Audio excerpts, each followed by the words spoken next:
FedEx guy just dropped this horn off and I couldn't wait to do this video. I had some people on my page that really wanted to hear what it sounded like, some educators and the like, so this is for you guys. This is an Antigua Winds Powerbell 4248 tenor saxophone, done in this beautiful black nickel over brass. You can kind of tell with the engraving right here. It is gold, not silver like the Cowworth you guys may have seen me play. That is a silver lacquered horn with black nickel over top, so when it's engraved, the silver comes through, which is pretty unique and pretty crazy. This, while not being a Cowworth, is about as close as you can get for a SX90, not rolled tone holes, but just straight cut, power forged tone holes horn, as you can get to a Cowworth in terms of about angry tone. This basically feels like an amalgamation in the left hand of a Yanagasawa, left hand table keys and right hand pinky keys. Feels like a Yamaha, and everything else feels a lot like a Cannonball Raven. If you've played a Raven, I have an Alto. I really like it. They're really solid horns for the money. That's my alternate touring horn I'm using right now as a Cannonball Raven. This is going to be my touring tenor that I use, and I'm going to keep my Cowworths at home for session stuff locally and just in the studio. Just because the value of the horn is kind of getting cost prohibitive if something happens to it when I'm flying. So if you're looking for a solid touring horn, or if you double, you're an alto player or a clarinet player that needs to play tenor, I highly, highly recommend you check these Antigua Powerbells out. These things are a smoking good deal, especially if Quinn's got them for like sub $1,600 as usual, and I happen to score this one for $1,200. Because it's a weird finish, not a whole lot of solid black nickel horns. I don't even think you can order this as a finish on the site. I think it was a one-off. And he's got a couple different finishes still hanging on if you're watching this in the spring of 2023. So let's go through the horn a little bit feature-wise. It's got double arms on the lower stack keys here for B flat, B, and C. Not on C sharp, just so the mechanism doesn't get too ponderous. It's got Pisoni pads with metal resonators in it. And it's got a side F sharp key on it. All the standard stuff would be on any professional basic model saxophone. And for what I understand from Antigua Winds, they've really upped their game since I first dealt with them as a music educator in Virginia back in the mid to early 2000s before I joined the Army. And so they basically brought on a bunch of really good craftsmen recently, including Peter Ponzel, that's worked on the Pro 1, which is their artist line saxophone. This is basically the tier below it. These are big dull horns like the Ravens and the Cowworth SX90Rs, so they will not fit in a standard size case because it's got this big honking bell on it, which sounds glorious. Is it necessary? No. Does it look cool? Yeah. Does it change the way the horn sounds? Yes, it does. But if you're choosing between a large bell horn and just a standard size bell horn, pick the horn that you think works best for you, sound-wise. I play a lot of rock, a lot of fusion, a lot of funk, so the big bell works for me. If you play a lot of classical, this may not be the best horn for you. It will do that. It's pretty versatile, but it's definitely aimed more at the commercial players, and it has a very raw, very aggressive, cannonball, wide-open kind of sound to it. Playability-wise, this is straight out of the box, no adjustments, no anything else. I'm playing a Van Doren D7M, a D'Addario D7M, which is basically a Meyer 7 clone, with a Harry Hartman carbon fiber medium reed and a Masters Series Van Doren ligature. Jazz Labs neck strap, all gear that I normally play on. This is my backup mouthpiece for trash can sax, which if you've seen any of those videos flying around, my trash can sax I pulled out of a literal trash can for $200, and some super glue, some beer corks, and a bunch of other random stuff. Just to prove that if you really work on your fundamentals, and you can play, you can make anything sound good as long as it seals. So this sort of further proof of concept. You don't need to pay $7,000 for a Cowworth or for a Mark 6 when you can get a professional sounding quality horn, especially at Quinn's price for sub $2,000. I mean, if it was $1,600, I would probably still buy it.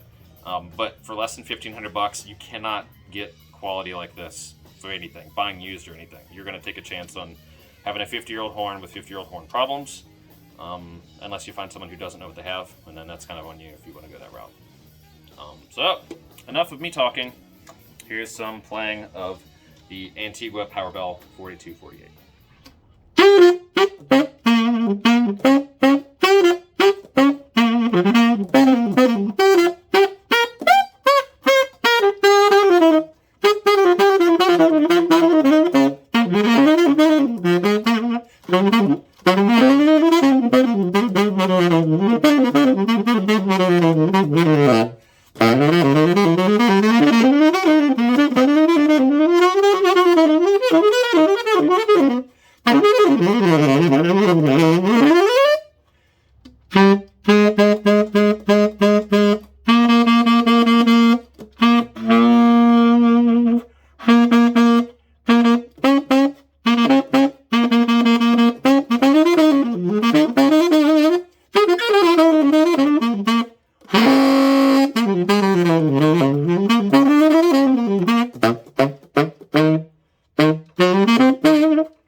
There's one. So that F's a little far out, but fork F is fine. That's just a corking issue that is super easy I can fix. Let's keep going.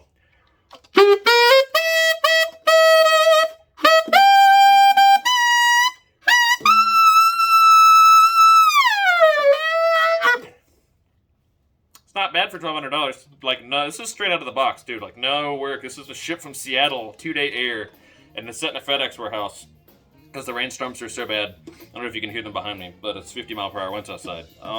Yeah, and it's doing that, sealing that well after being beat up. I mean, the horns are packed really well. Quinn does a great job putting them in. Great packed box, and the case is more than adequate for what it's doing. I don't know that I would fly with this case. But I would definitely, maybe upgrade to like a ProTech or something that's a little smaller. That way you can potentially fit it into a overhead, which is where this is going to live when I got to Lake Colorado later this year. And down at Pensacola, Panama City Beach, and up in Huntsville and Ivor Place, I'm done with all these bands I'm working with in 2023. If you're in the market for a ridiculously good deal and you have a spare, I don't know, $1,200 and you want to take a chance, you just need a doubling horn.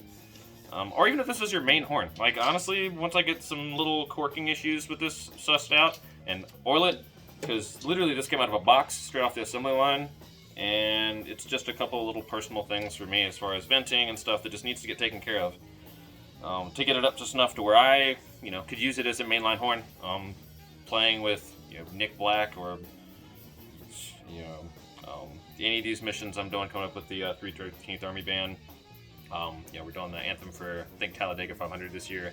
But I have no qualms taking this horn, on national television and playing with it.